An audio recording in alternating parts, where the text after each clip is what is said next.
Control is very important to me. You grow up black in the American South in the late 40s and the 50s, you have no control. White segregationist laws tell you where to go to school, which bus you can ride on, where you can ride on the bus, which taxis to take, what you can say. Your life is proscribed. And then in the 60s, what we call the American Black Social Revolution, then you had black ideologues trying to tell me what to do. And so all the time, I am saying to myself, hey, when do I get to decide what I want to do? And so I've always been sort of fiercely protective with anyone of my wanting to do and to control my life as I saw fit.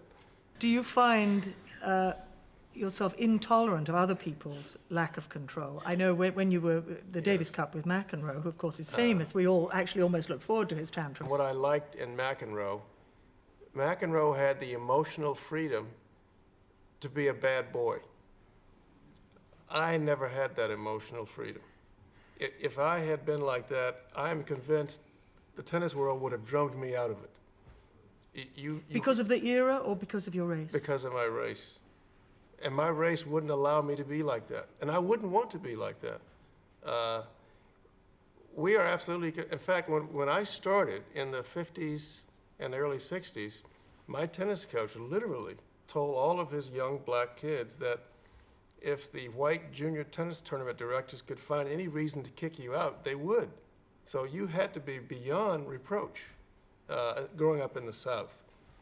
And so when I see John going off half-cocked and fully cocked sometimes, I'm both at the same time, I'm very irritated at him and I'm envious because I would like to do the same thing, but I don't feel I have that luxury. I had that luxury.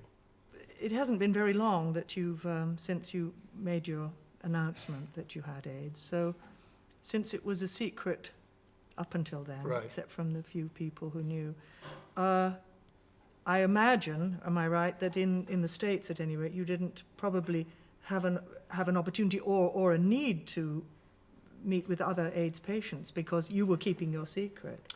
No, that's right. Although I was certainly aware of it. Every Christmas, I take, last 3 or 4 Christmases, I've taken my daughter, Camera, after all the celebrations. This is around 5 in the afternoon. And we go up to a couple of hospitals in Harlem, the black section of New York City.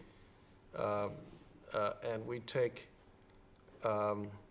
some of her new toys and some old toys and give them to the kids in the children's ward of the 2 hospitals.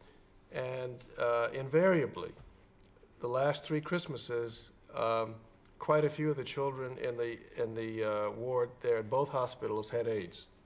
This Christmas, when we make the same trip, Camera will know that those children have AIDS. I'll mention it this coming Christmas. If the press had not got hold of the story, do you think you would have been sitting here talking about it right now, today? No, I would not.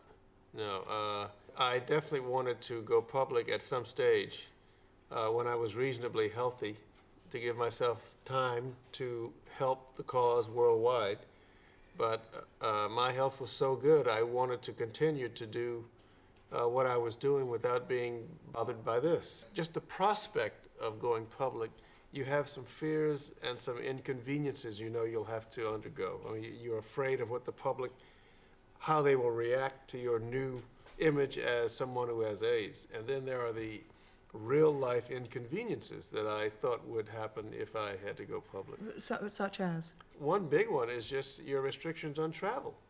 I mean, now, when you fill out a visa application for any country in the world, really? The question is on there, do you have any infectious diseases?